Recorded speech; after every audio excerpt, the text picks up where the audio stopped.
Hello, my dear educators. This is Meenakshi Narula, and I welcome you to my channel, Mentoring the Mentors. My dear educators, transform your evening tea time into a learning experience with Mentoring the Mentors.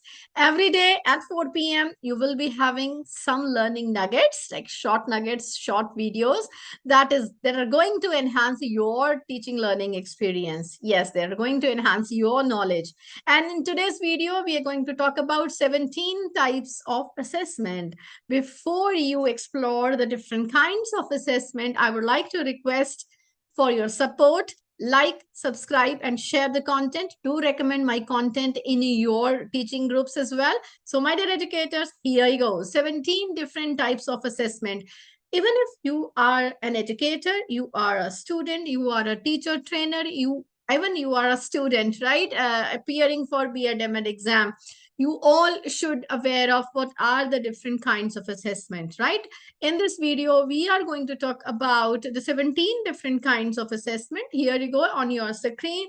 On the screen, first one is formative assessment that you all know, and we have been talking a lot about this. And I even will be sharing detailed videos about formative assessment, though many are already available on my channel. We will be talking about a variety of techniques to conduct the formative assessment, where we talk about assessment as learning, of learning, for learning. They are a part of formative assessment, right?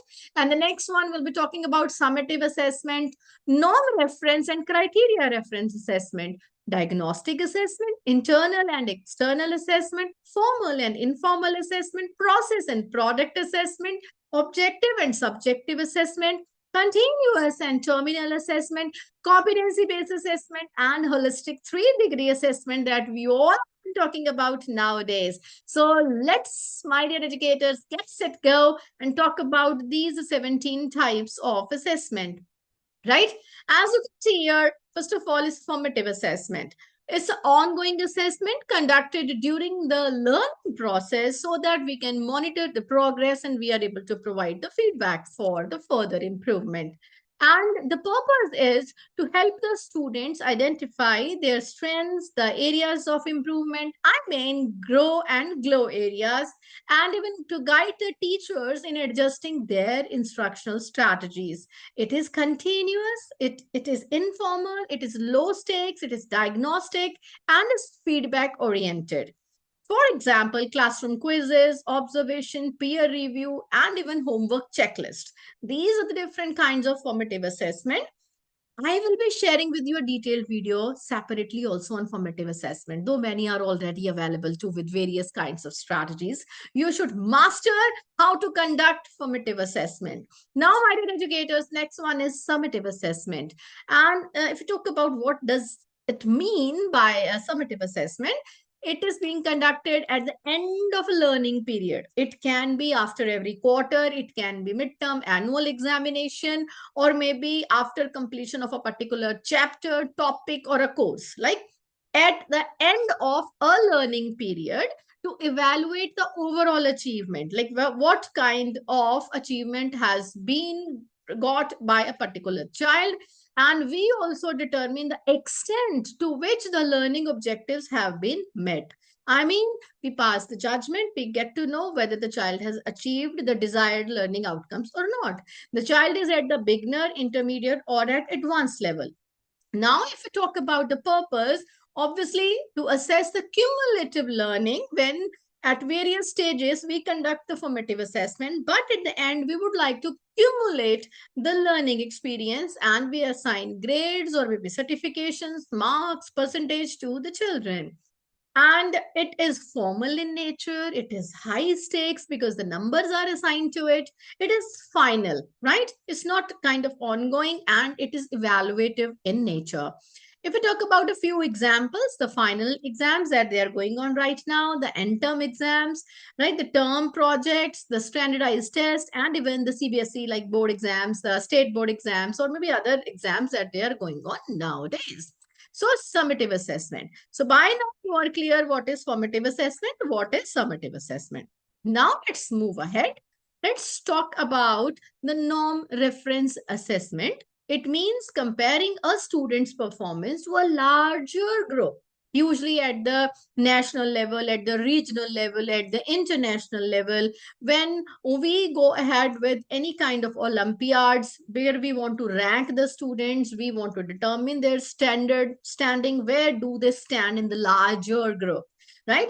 Basically, most of the tests, they are competitive, they are standardized, they are percentile based. For example, the children, they are appearing in SAT, CAT, CLAT, JEE, NEET, many other assessments, like such kinds of assessment. They are the norm reference assessments, right? So, my dear educators, now let's talk about the criteria referenced assessment. Its meaning is it measures the student's performance against a fixed set of predetermined criteria or the learning objectives. And the purpose is to determine whether a student has achieved the desired specific outcomes or not. So, we want to check the mastery. So, it is mastery oriented, it is objective, and they are the standards based tests.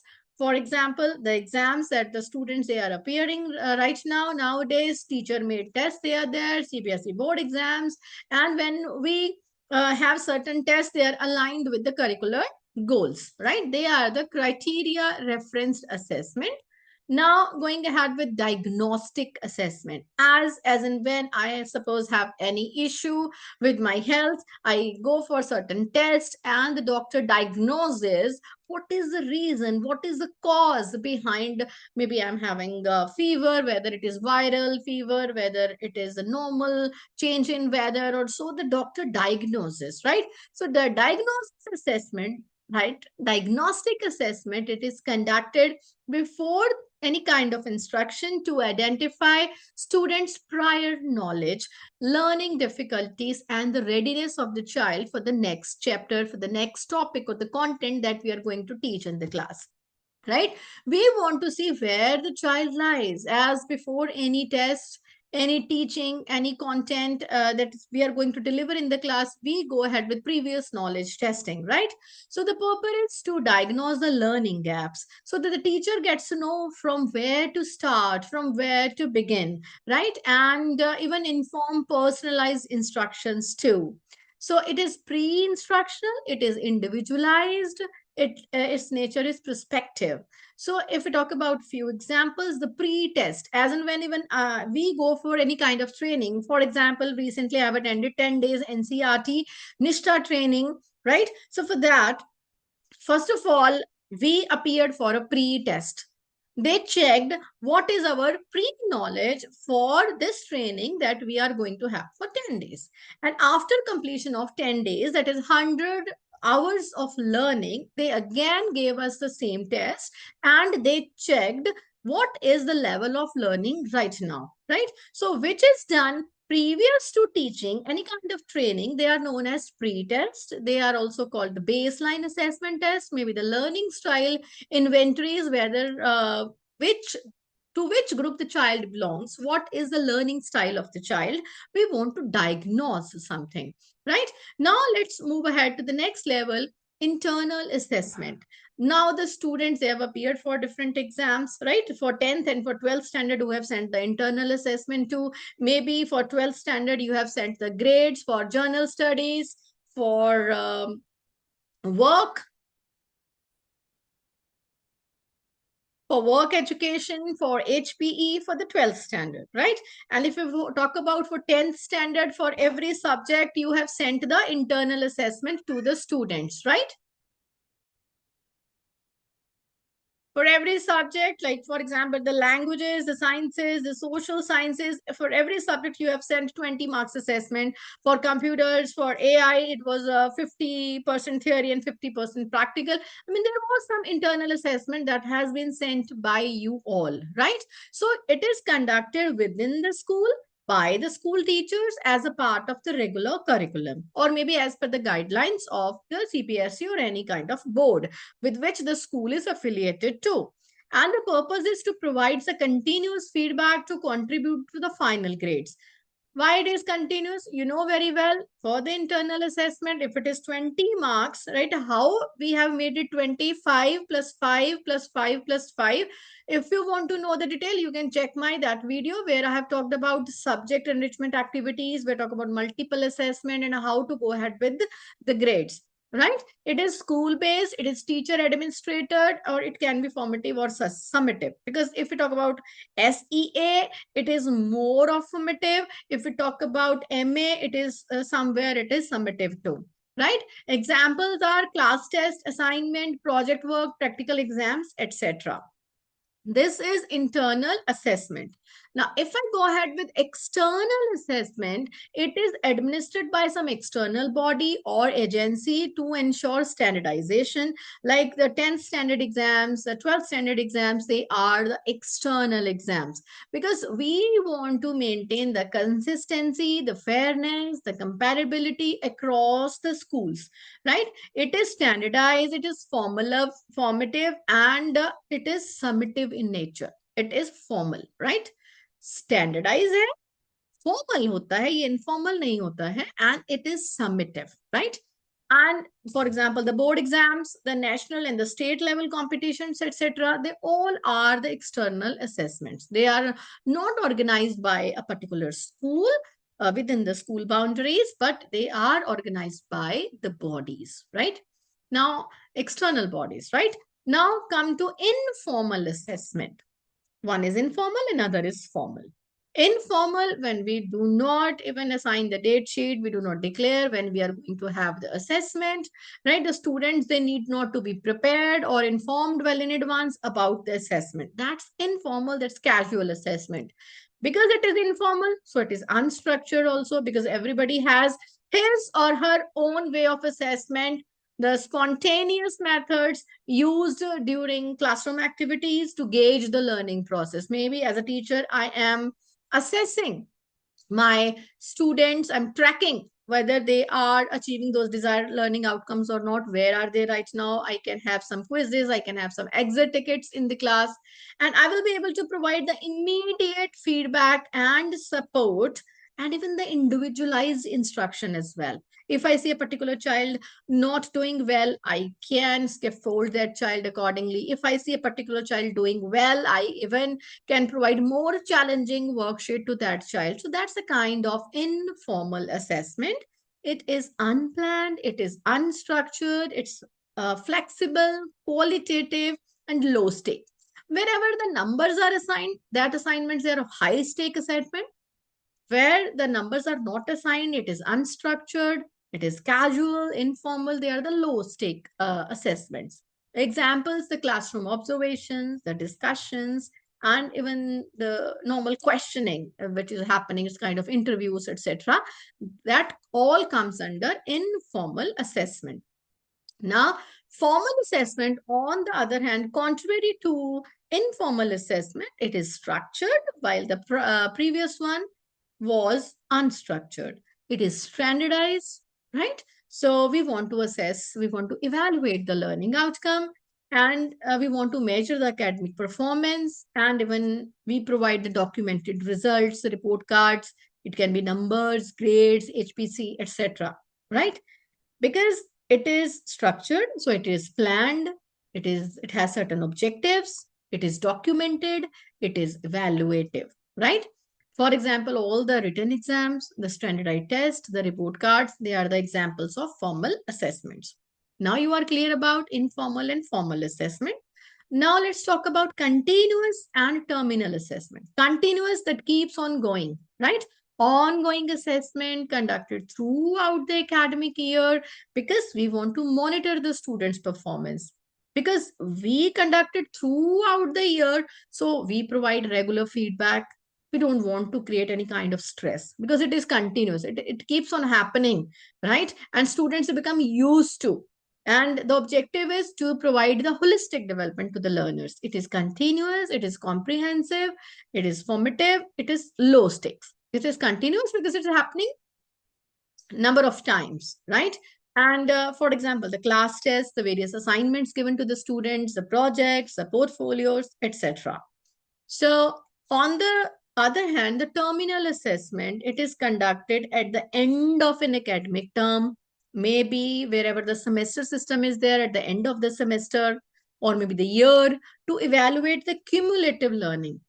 And we would like to determine the final grades and assess the overall development of the learners.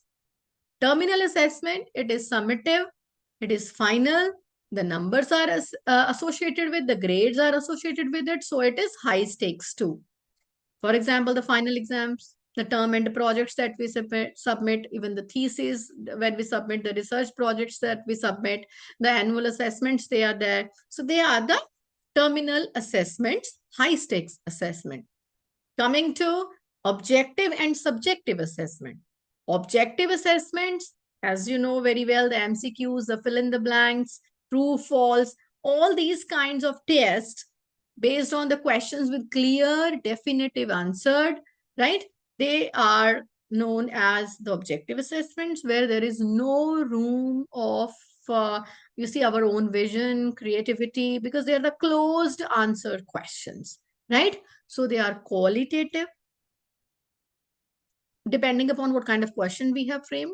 Basically, we check the memorization of the student, factual, standardized test. So we want to ensure the consistency, reliability, fairness. So that's why such kinds of assessments they are given.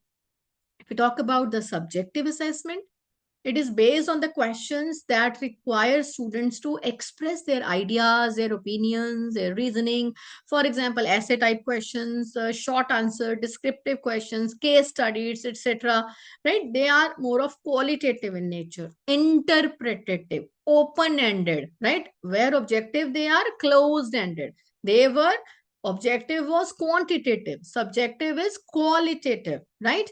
And we assess the higher order thinking skills, how the child analyzes, how the child evaluates and creates and thinks critically, right? So these kinds of higher order thinking skills, they are assessed during subjective assessments. You know, case based questions, they are given to the students.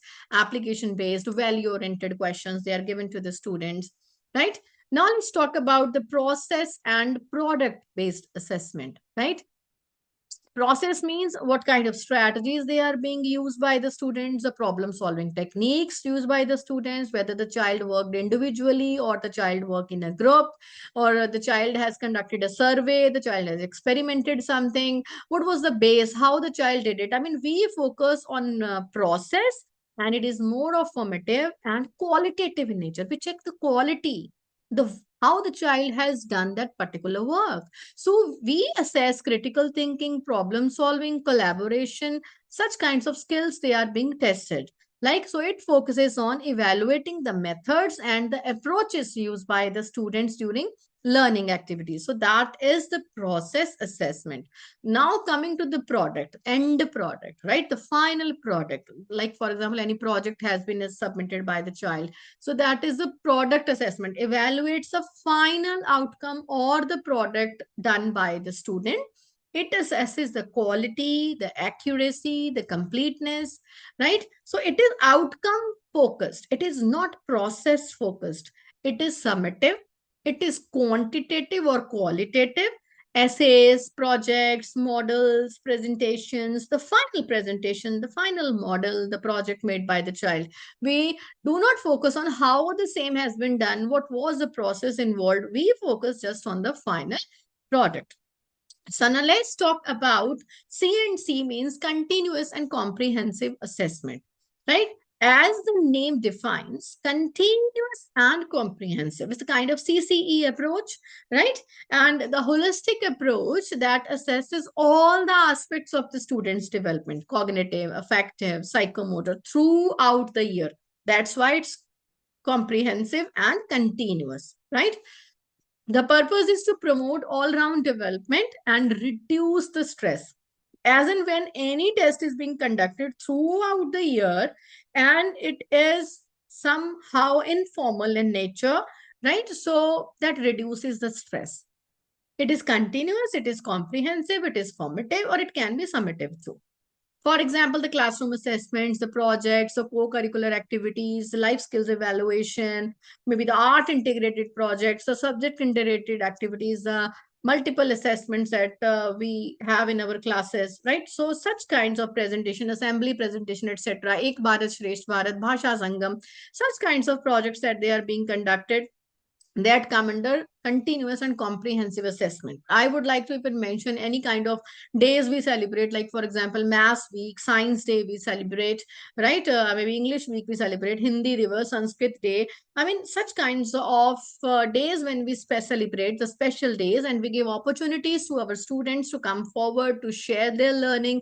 That comes under continuous and comprehensive assessment. Now, coming to the competency based assessment, I will be creating a separate video on this, though already one video has been created, has been watched by many of you, right? Thank you for watching that. I will be sharing more details on competency based assessment, right? Competency based assessment evaluates the student's ability to apply knowledge, skill, and attitude, right? As I've already shared with you, what is competency?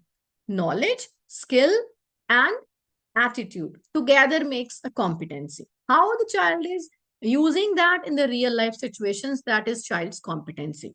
Unlike traditional assessments, I mean, that focus basically on rote learning, memorization, right? CBA emphasizes mastering specific competencies aligned with the real world tasks and the learning outcomes, right? And holistic assessment. Here also I'll be talking about the same in a separate video. It is also known as 360-degree assessment. It is comprehensive evaluation, right? So it's an approach which assesses students' learning and development across cognitive, affective, psychomotor domains, CAP. It also involves gathering feedback from multiple stakeholders, from the teachers, from the peer group, from the students themselves. That is, self-reflection also comes under that, right? And providing a well-rounded view of the students' progress and abilities. HPC by Parak, by CBSE, and by other state bodies, as recommended by NEP 2020. For that, we have started with holistic assessment, right? That they are the samples of holistic assessment. Holistic progress card is there. So HPC, that also many videos are there. You have been watching my videos. Thank you everybody for watching the videos that I have been sharing on my channel. And again, I would like to request all of you, do share with me the topics that you would like me to cover in these videos. Any kind of suggestions will be welcomed. Thank you. Stay tuned. Like, subscribe, and share my channel. Do recommend my channel in your community too. Thank you. Have a nice day.